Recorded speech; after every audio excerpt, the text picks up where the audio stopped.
공중에 떠가는 그 바람을 보면서 야 정말 바람이 아니죠. 구름이죠. 구름을 보면서 참 아름답다. 어떻게 저렇게 저런 구름이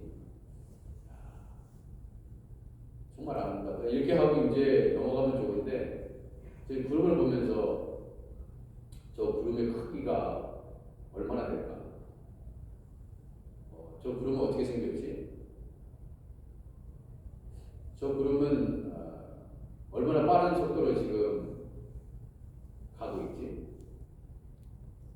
저 구름의 색깔은 어떤 색깔이지? 뭐 이렇게 굉장히 호기심이 있어서 하는 건데 그렇다고 해서 꼭 우리가 정확한 답을 알 수 있는 것도 아니고요. 어떻게 보면은 머리가 되게 복잡할 수도 있습니다. 왜냐하면 다른 사람에 비해서 많은 생각을 갖는 것은 그렇죠. 저 사람이 무슨 얘기를 했어요. 나한테 무슨 얘기를 하면 그 얘기한 거에 대해서 저 사람이 왜 나한테 저런 얘기를 했지?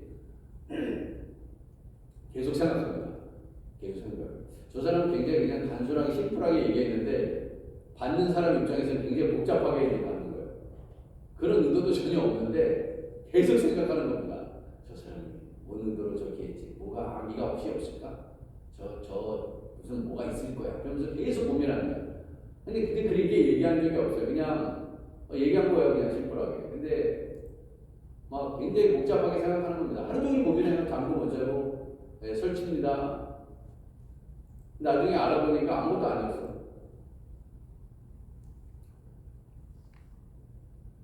너무 많은 생각. 그것이 오히려 해가 된다. 그냥 하나님의 하늘에 떠가는 공중에 떠가는 그 구름으로서 참 하나님을 그냥 찬양하면 그냥 되는 거죠. 뭐 구름 한 조각 만들 수 없는 인간이 어떻게 보면 그렇게 하다가 죽는 것 같아요. 인간이 그렇잖아요.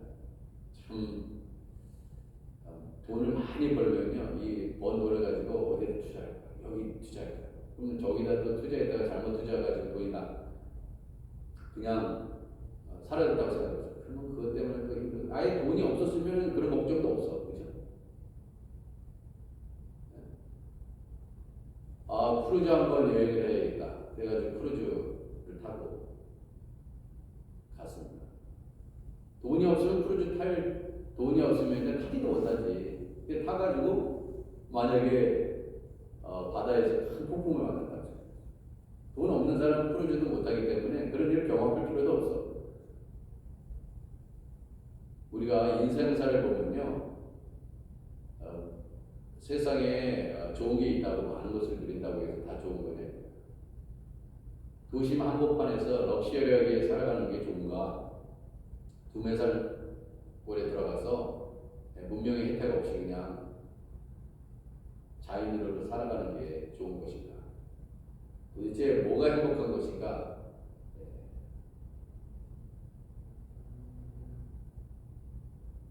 세상에 제일 고달픈 직업이 대통령 같아요. 그렇잖아요.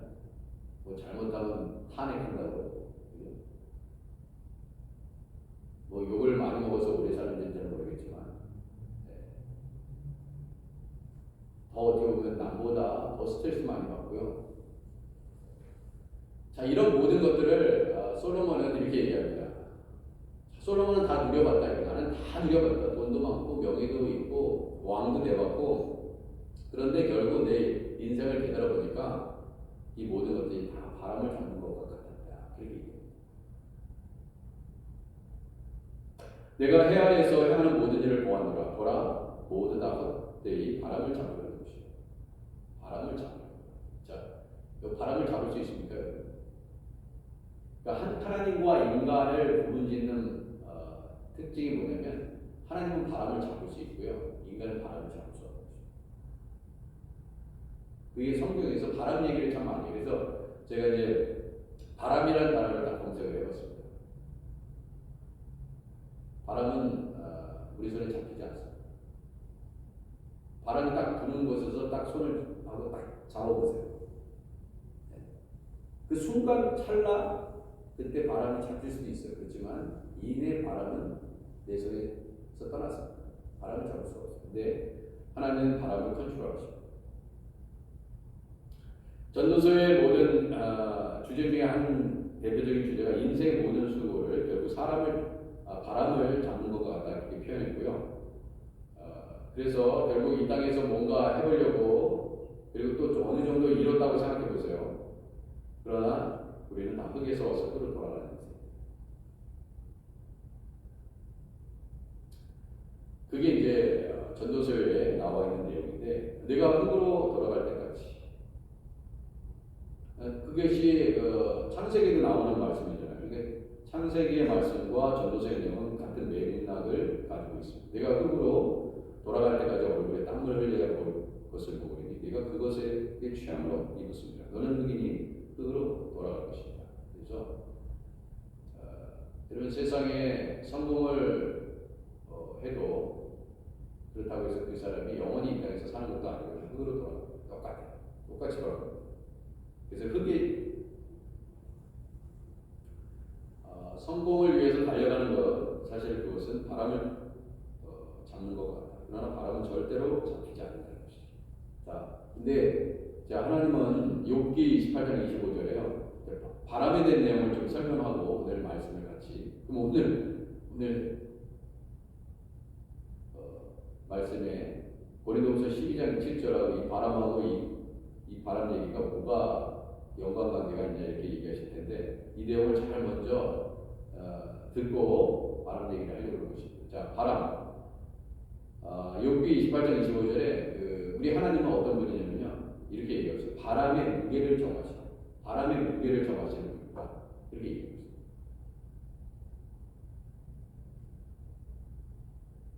그리고 바람 얘기를 요한복음 3장 8절에도 이렇게 얘기합니다. 바람이 임의로 불게. 네가 그 소리는 들어도 어디서 와서 어디로 가는지 알지 못한다. 성령으로 난 사람도 다 그러하다. 그래서 바람을 빗대어서 말씀하고 있습니다. 예수님께서. 자, 신명 104편 보면요. 이런 말씀이 있어요. 하나님이 어떤 분인가? 내 영혼아 여호와를 송축하라. 여호와 나의 하나님이여 주는 힘이 위대하시며 존귀와 권위로 옷 입으셨나이다. 주께서 옷을 입은 같이 빛을 입으시며 하늘을 휘장같이 씻으며 물에 자기 두각의 들보를 얹으시며 구름으로 자기 수레를 삼으시고 그리고 우리 하나님이 어떻게 다니시냐면 바람 날개로 다니시며 바람 날개로 다니시며 바람 날개로 다니시며 바람을 자기 사신으로 삼으시고 사신은 뭐예요? 사신, 대신 신분은 바람이 우리 하나님의 사신이에요. 신분은.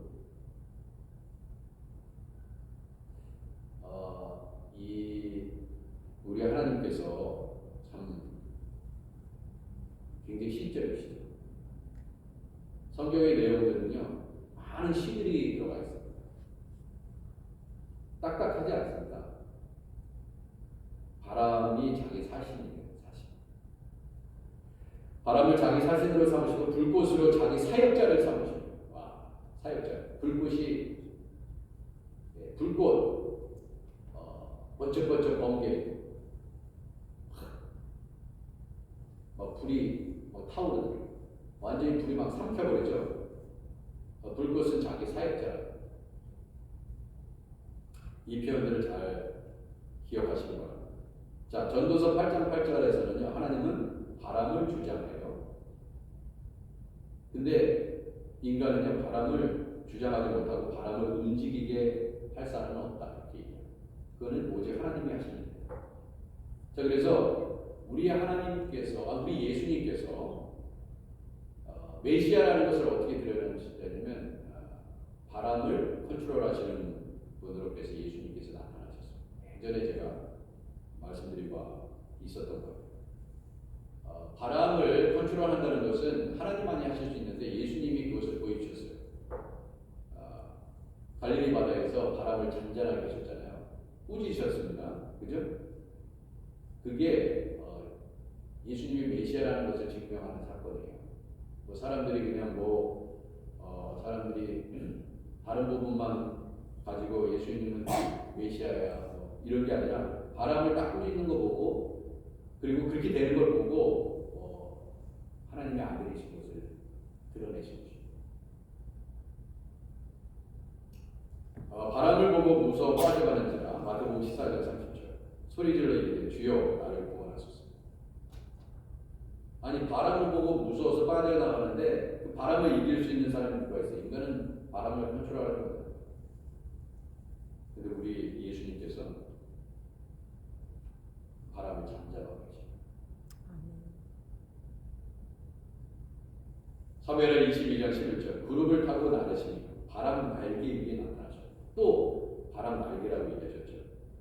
마가복음 4장 39절에 예수께서 깨어 바람을 꾸짖으시되 바다더러 이르시되 잠잠하라 고요하라 하시니 바람이 그치고 아주 잔잔하여지더라. 그가 누구이기에 바람이 순종하는 거 그러잖아요. 그분이 누구야? 하나님의 아들. 그분이 메시아죠. 그분이 하나님이시죠. 참 놀랍습니다. 자, 그럼 바람은 어디서 나오냐? 민수기 11장 31절에 이렇게 되어 있어요. 바람이 여호와에게서 나와. 바람은 여호와에게서부터 나온다. 바람이 세게 불면요, 바깥에서 낙엽도 날아다니고, 그죠? 종이도 날아다니고, 나무도 바람을 맞아가지고 떨어지고, 그 바람은 어디서 나왔습니까? 우리 여호와 하나님께서부터 나온 거예요. 우리 여호와 하나님께. 그래서 바람이 거세지면 여호와 하나님께서 부신 바람.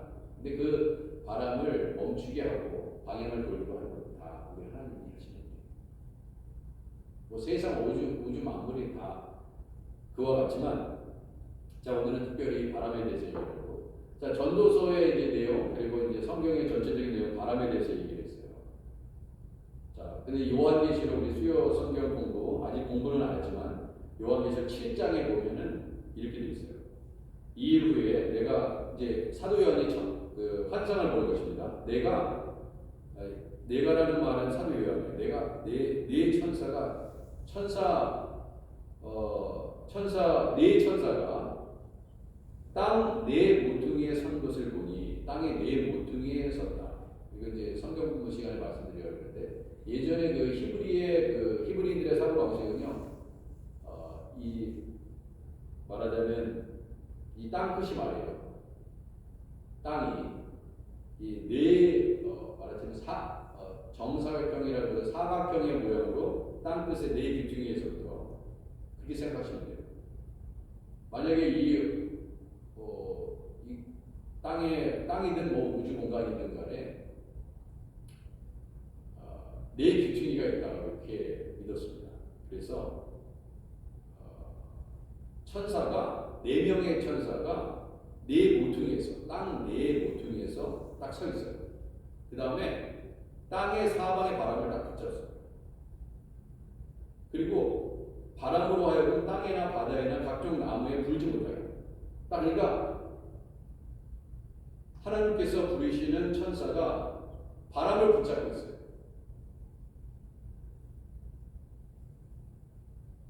아직 심판이 시작되지 않기 때문에 붙잡고 있는 거예요. 여러분 지금 우리가 마지막 때로 지금 가고 있잖아요. 이미 준비가 돼 있어요. 이 세상을 심판하실 준비가 이미 레디 돼 있습니다. 근데 이 바람을 붙잡고 계시는 거예요, 하나님께서. 근데 이제 바람을 붙잡지 말라. 하나님께서 천사에게 명령하면 그 바람을 붙잡고 있던 바람을 딱 놓아버립니다. 그러면 지향이 시작돼요. 이게 사도 요한을 통해서 하나님 보여주신 마지막 때에 하나님의 심판의 모습입니다. 그러니까 여전히 붙잡고 계시는 거지.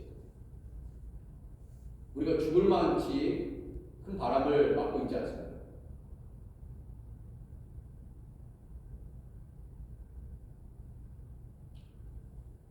하나님은 이 바람을 통해서 하나님이 기적을 베푸셨고 또 재앙도 베푸셨는데, 하나님께서 기적을 베푼 사건이 뭐가 있습니까? 홍해에 물을 가를 때 그죠? 홍해 물을 가를 때 바람을 사용하셨어요. 바람을 사용하셨습니다. 출애굽기 14장 20절. 모세가 바다 위로 손을 내밀며 여호와께서 큰 동풍이 밤새도록, 동풍 바람이죠. 동풍이 밤새도록 바닷물을 물러가게 해요. 바람이 얼마나 무섭습니까? 그러니까 이 바다를 갈라버린 거예요. 바람이.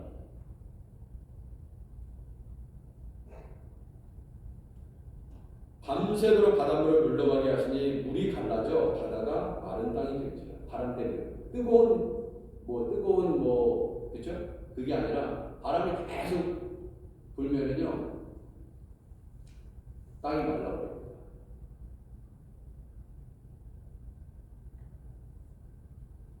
그게 바람이에요. 하나님께서 바람을 어떻게 사용하시는지 아시죠? 자, 그러면 이제 바람에 대해서 충분히 제가 말씀드렸어요. 자, 그러면 오늘 말씀을 이제 어떻게 적용할 것인가? 설교의 제목은 뭐예요? 내 몸에서 바람을 빼라. 여러분 속에 있는 바람을 빼시기 바랍니다. 고린도서 12장 7절에 여러 계시를 받은 것이 지극히 크므로 너무 자만하지 않게 하시라고 내 육체에 가지고 사탄의 사자를 주셨으니 이는 나를 쳐서 너무 자만하지 않게 하지. 여기 바람의 단어는 등장하지 않지만 이 구절은 바람과 아주 직접적인 관련이 있어요. 자, 하나님은요 사도 바울에게 엄청난 큰 은혜와 은사와 능력을 주셨습니다. 오늘날 하나님께서 그 누구든지 하나님이 크게 쓰시는 종들이 있다면 바울처럼 말이죠. 여러 계시를 받는 것이 지극히 큰 거예요. 너무 큰 은혜와 능력, 그 계시를 받았기 때문에 너무 자만하지 않게 하시고 너무 자만하지 않게 하시려고 육체의 가시를 줬습니다. 가시. 사탄의 사자입니다.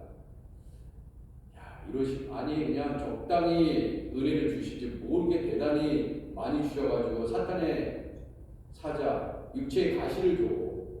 하나님 이거 너무한 거 아닙니까? 하나님. 그냥 적당히 그냥 하나님의 은혜를 주셔서 적당히 그냥 쓰임받지 뭐하라고 그렇게 큰 거를 주셔가지고 너무 교만하지 말라고 자만하지 말라고 가시를 줬다는 거예요. 아니 가시 주지 않을 정도로 은혜를 주시면 되지 왜 그렇게 하시냐 이거예요. 근데 하나님이 너무 사랑하니까 사도 바울을 너무 사랑하시니까 많은 것을 보여주시고 큰 능력을 행하게 하셨는데 또 그걸 너무 자만하지 않게 하기 위해서 가시를 줘버렸네.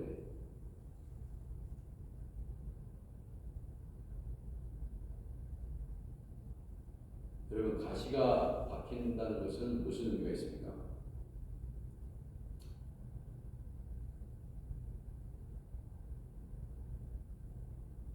바람을 빼는 거예요. 가시를 품고 사는 것입니다. 내 몸에 그러니까 사도 바울은요 정말 자만할 수 있는 사람이에요. 하나님이 크게 쓰시는 분들이 종종 교만해져서 타락하는 경우들이 많이 있습니다. 여러분 이단들이 처음부터 이단이 된 게 아닙니다. 사이비가 된 게 아닙니다. 자기가 나중에 교주라고 하죠. 처음부터 그런 게 아니에요. 처음에는 되게 순수했어요. 근데 하나님이 큰 은혜를 주셨기 때문에 교만해진 것입니다.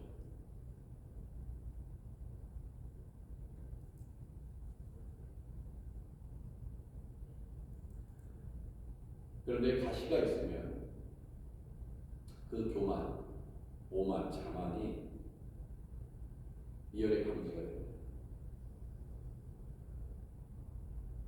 내 신발바닥에요. 내 양말 안에 모래 몇 개만 들어가도 걷는 게 굉장히 불편합니다. 그래서 저도 종종 걸어다니면서 이 양말 속에 그 모래가 있더라고요. 보니까. 그래가지고 너무 걷는데 불편해가지고 양말을 뒤집어가지고 다 털고 이제 다시 양말을 신는 경우, 그런 경우도 많이 있었습니다. 모래가 들어가면 그래요. 대단히 불편합니다. 걷는 게 불편해요. 조심조심 걷게 됩니다. 가시를 뽑고 산다고 생각해보세요. 가시. 조금만 잘못 움직여요. 신장벽에서 조금만 뭔가 돌덩이만 들어가 있어도 대걸대걸 굴르게 됩니다. 인간이 그렇지 않아요.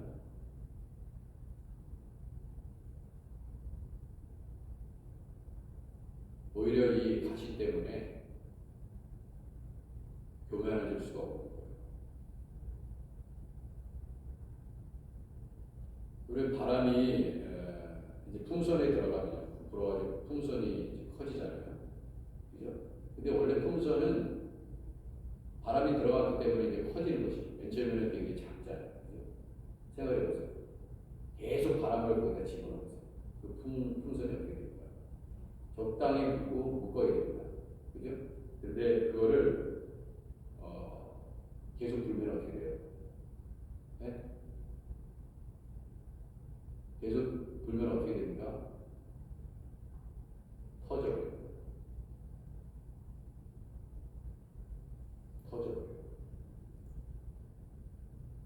은혜 많이 받고 능력 많이 받고 각종 은사를 많이 받고 자기가 대단한 것처럼 굉장히 높아집니다. 나는 너네들하고 달라.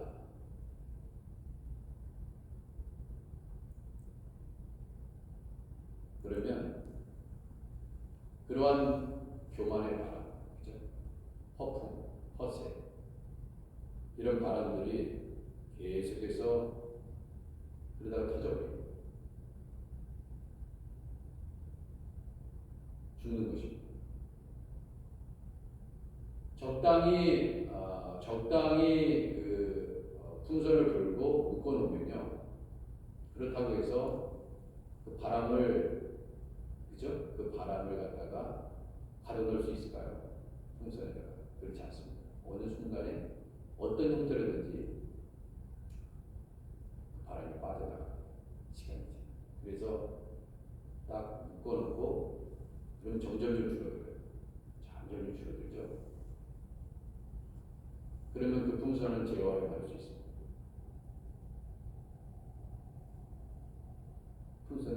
풍선에서 바람을 빼야 돼요. 바람이 드는 거는 여러분 그 바람 든 무 있잖아요. 무. 그 바람 든 무를 우리가 좋은 무라고 얘기하지 않습니다. 그죠? 사봤더니 속을 딱 썰어봤더니 이렇게 잘라봤더니 바람이 들었어요. 야, 잘 골랐다. 진짜 맛있겠다. 그렇습니까? 바람 든 무. 식재료로 적당하지 않습니다. 맛도 없습니다. 먹을 수도 없어요. 버려야 돼요.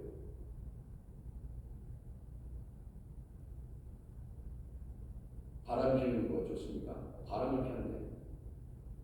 저 사람 바람 폈어. 남편 두고 아내 두고 바람 폈어. 좋은 게 아닙니다.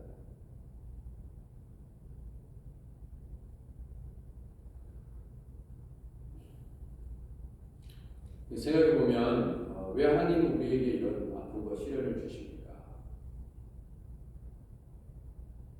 육체의 가시를 줍니까?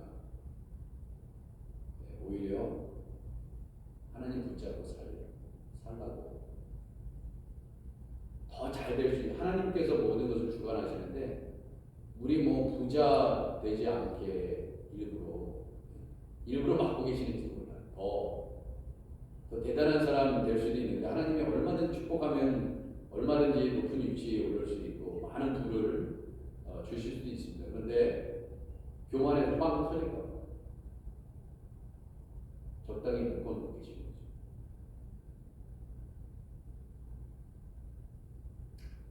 거죠. 이 진주도 이제 진주가 만들어지는 것도 그렇잖아요.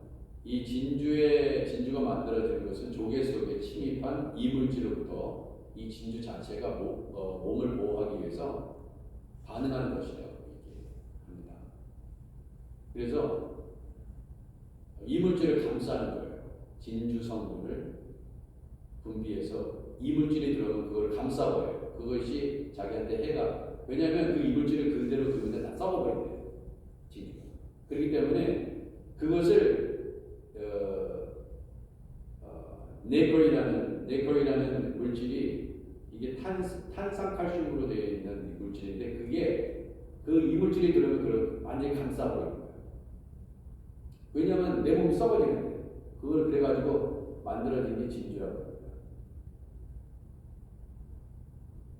그게 아름다운 진주가 되는 거예요. 그죠? 가시를 품고 평생 동안 그 가시를 원하지 않았습니다. 바울도 원하지 않았어요. 근데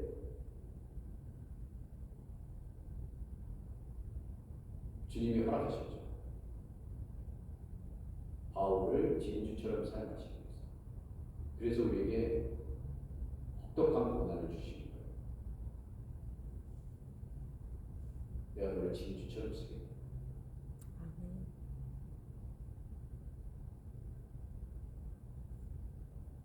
이 육체의 가시는 뭘까?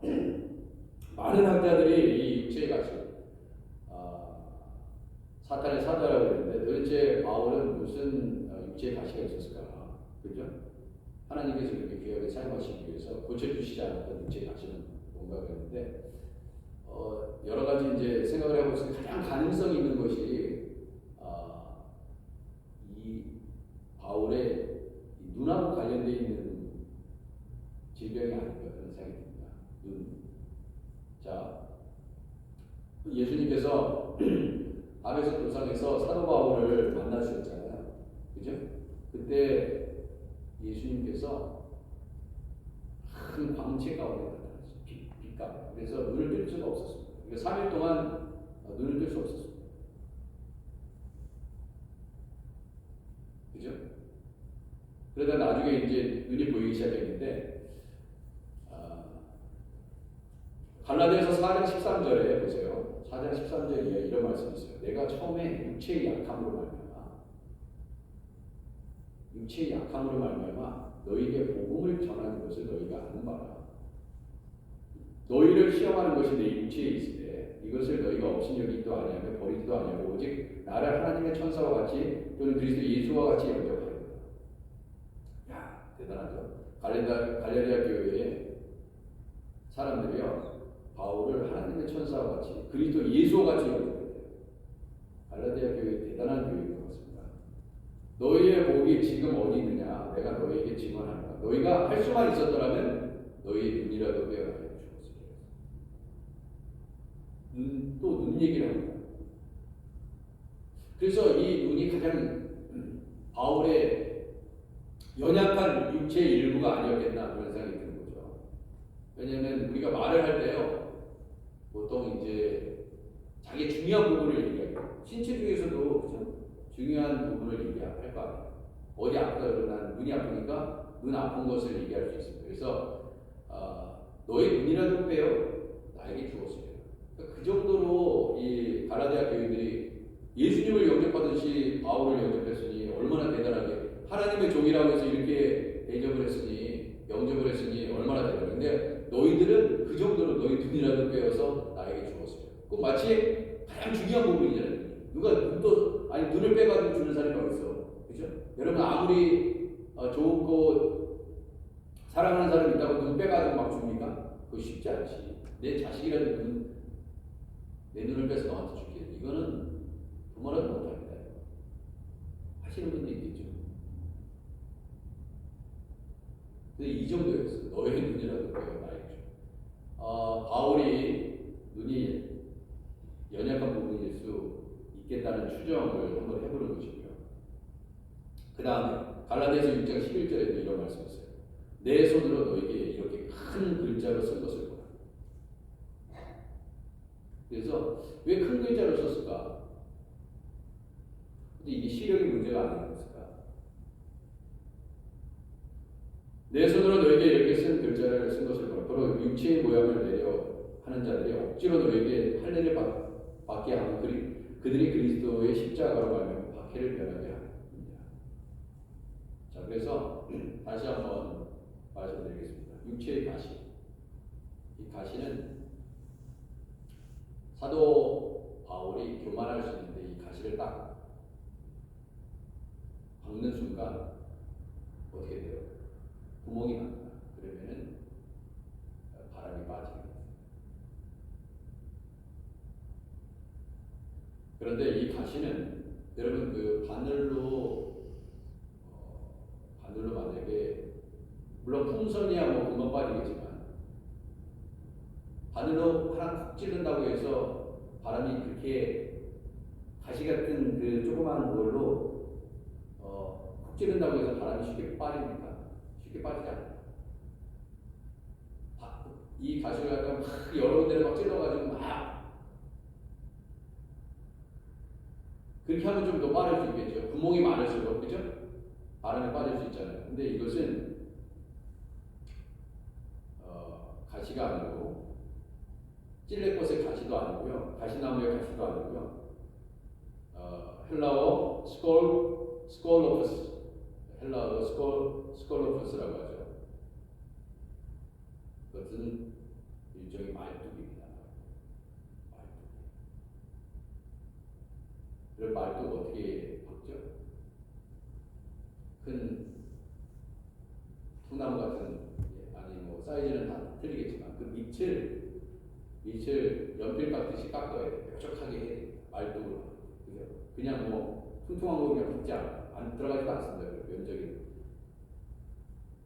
끝이 뾰족하게 막아요. 그 다음에 망치가 되겠지. 그러니까 우리 바울에게 이 가시를 줬다는 그 가시는 헬러 단어가 스콜로프스라니까 말뚝을 친 겁니다.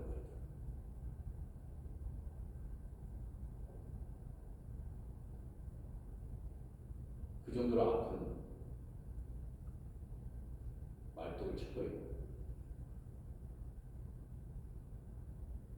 우리 예수님의 그 십자가는요 말뚝을 친 거예요.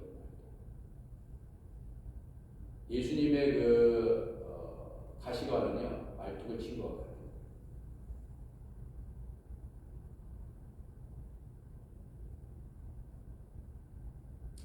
예수님의 가시 면류관은 다 말뚝입니다. 우리를 살리기 위해서 그분이 말뚝에 박히십니다. 대강절 세 번째 주일을 맞아서 예수님은요 그 말뚝에 박히기 위해서 그래서 물과 피를 다 쏟으십니다.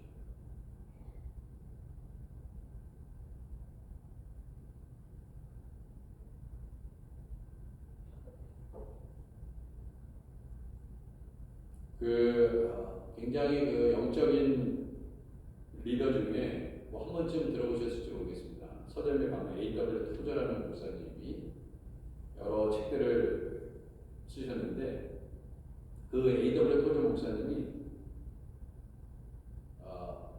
기도 가운데 환상이 열렸어요.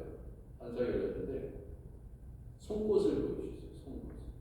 근데 예수님이 송곳을 가지고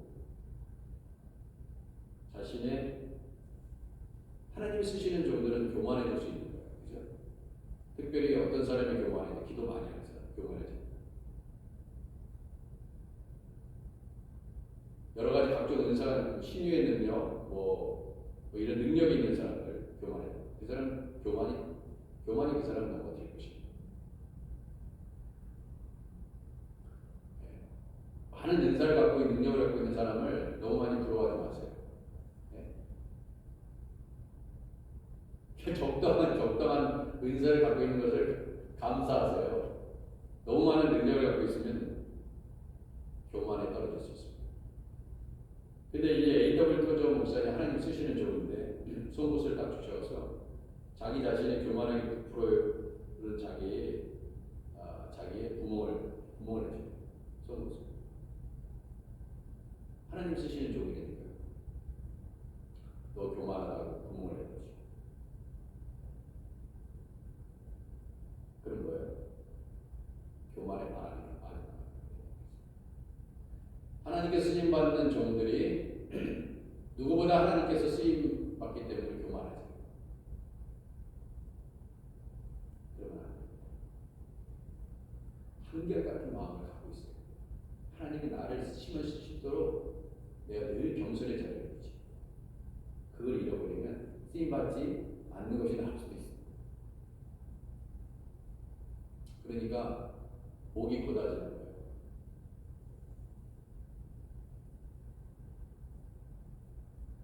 똑같은 인간이에요. 여러분 보세요. 인간이 똑같은 인간인데 자리 하나 딱 준단 말이에요. 그 사람한테.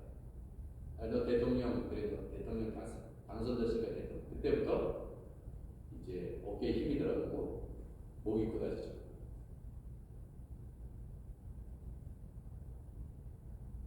뭐 눈이 3개 달린 것도 아니고 코가 2개 달린 것도 아닌데 자기는 달라. 그래서 이 부풀어있어요. 이게 유명한 사람들 보세요. 뭔가 나는 너네들하고 다르기 때문에 공중에 떠있는 사람들이 있어요. 공중. 교만해지기 때문에. 근데 A.W. 토저 목사님도 그래서 그러면 말하자면 하나님께서 크게 쓰시는 종류의 말뚝을 그냥 박아버려요. 구멍을 내버려요.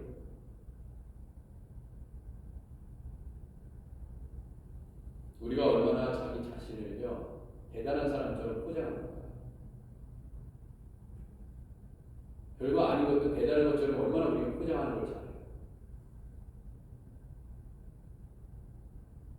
자만하죠. 허풍과 허세를 떨죠. 교만하고요. 오만하고요.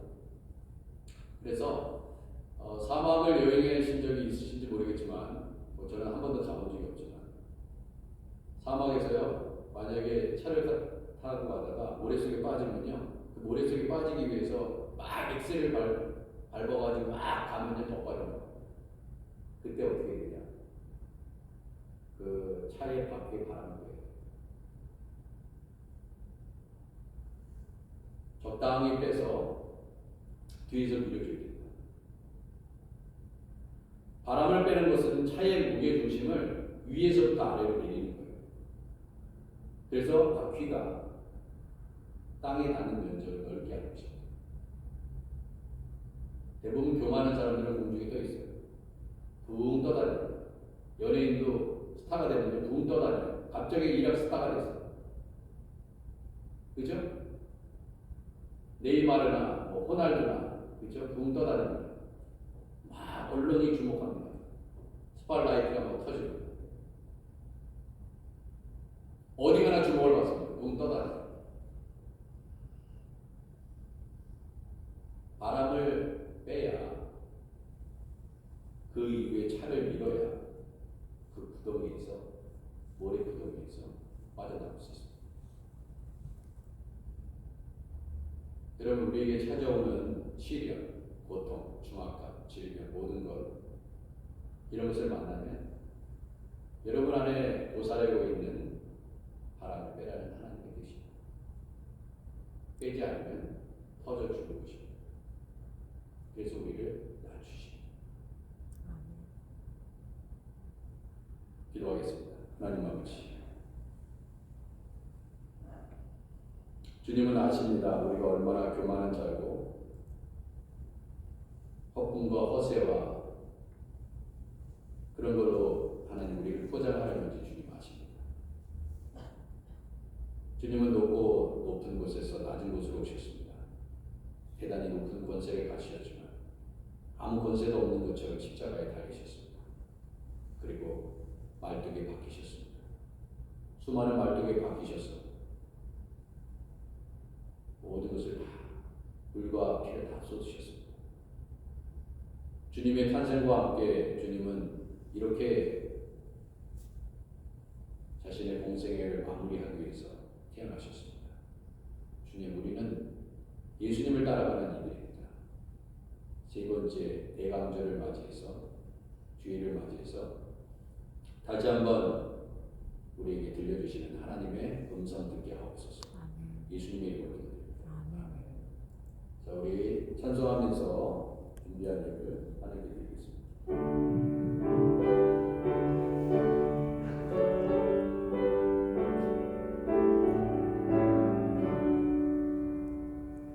내게 있는 모든 것을 아낌없이 드리네.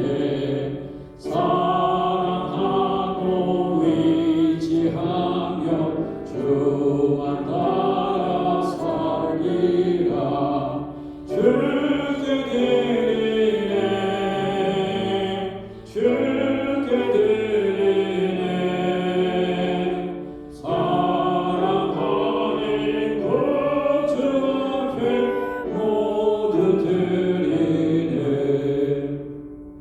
내게 있는 모든 것을 주를 위해 드리네.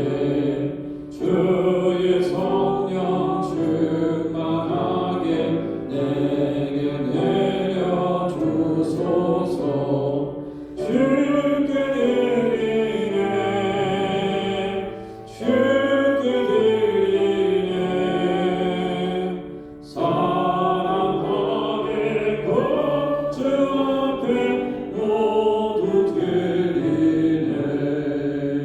아멘. 다 일어나셔서 예물 공부하겠습니다.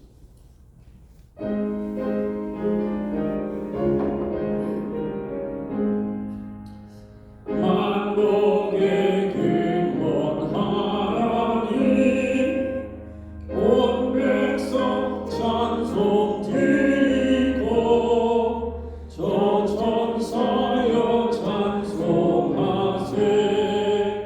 찬송 성부 성자 성령.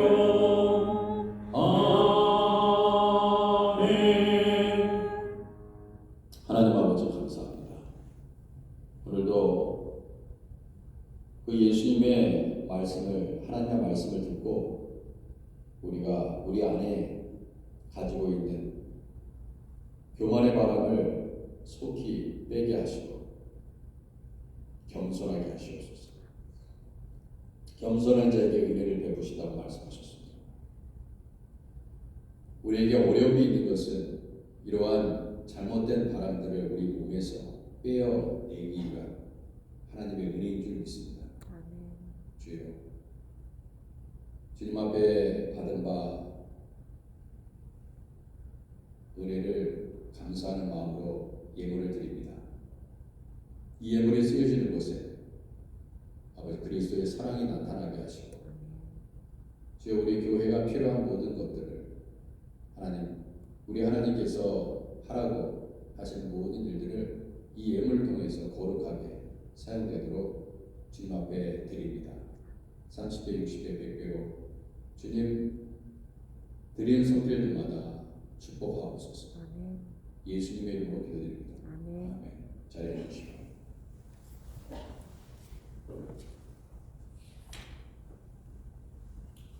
예, 권사의 원래가 있습니다. 12월 18일 정기당회가 이번 주 12월 14일 날이고요. 성경 필사하신 분 교회 목회실로 가져다 주시면 되겠습니다. 요양원 이번 주 14일 날 안희자 권사님 요양원 방문 예정입니다. 함께 하실 수 있는 분들은 오시면 되겠습니다. 9시까지. 우리 교회에 오늘 연주회가 있는데요. 뉴욕 크로마학교 연주단 공연이 오늘 5시에 크니시아 교회에서 있습니다. 누구든지 참여 가능하시고요. 내일 월요일 날은 오후 5시에 뉴욕 한인 목사의 이주인식이 우리 교회에서 있습니다. 또 다음 주 음악회 날짜가 안 들어갔네요. 다음 주 주일입니다. 오후 5시 음악회가 있습니다. 아미지 앙상블 음악회가 있으니까요. 5시에 다음 주. 우리 교회에서 하고 있는 두나미스 신학교 12월 5일에 전공했고 개강은 2월 20일. 신학 공부에 관심 있으신 분들은 아래 전화로 배영수 목사님 전화로 문의하시면 되겠습니다. 다른 분들 우리 요즘 독감 때문에 굉장히 고생하시는 분들 많이 계시다고 합니다. 건강 조심하시고 아이들 잘 케어하시기 바랍니다. 다 일어나셔서 마지막 찬송 부르신 다음에 축도를 예배를 마치겠습니다.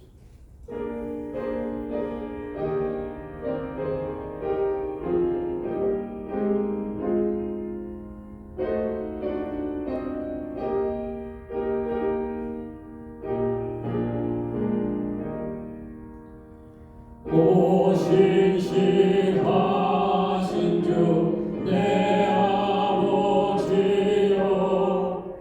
내 함께 계시니 두려움 없네 그 사랑 펴잡고 날 지키시며 어제나 오늘이 한결같네 오신신하신 주 오신신하신 주 날마다 자비를 베푸시며 일용할 모든 것 내려주시니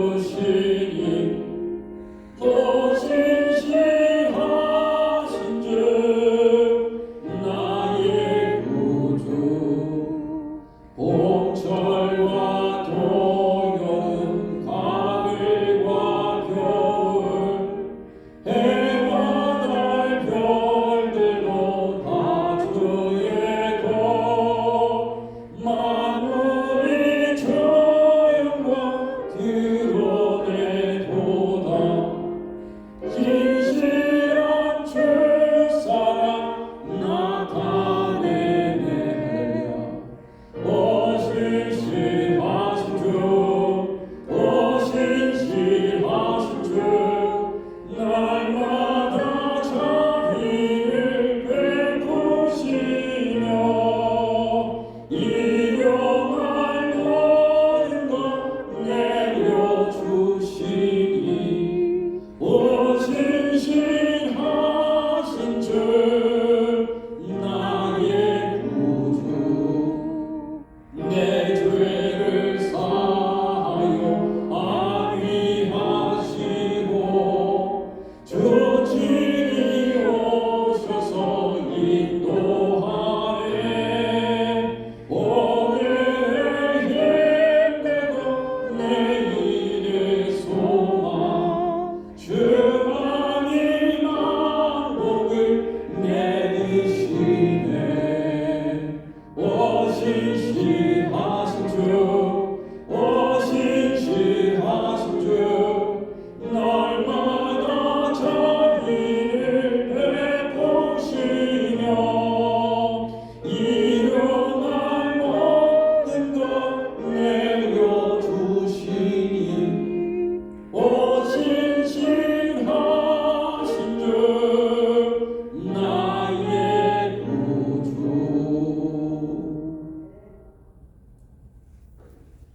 이제는 우리 속에 있는 교만의 바람을 다 떼어내주시는 예수 그리스도의 크신 은혜와 하나님 아버지의 무한하신 사랑하심과 성령의 역사를 통해 충만하신 주님 우리의 삶 가운데 고난도 하나님 더욱더 큰 하나님의 은혜 아래 살게 하시기 위하여 베푸신 큰 은총인 것을 믿고 감사하는 마음으로 고난 속에서도 오직 주님 붙잡고 살아가기라고 결단하고 이제를 떠나가는 하크네시아 교회 모든 성도들을 위해 이제부터 영까지 함께 계시기를 간절히 축원드리옵나이다. 아멘. 아멘.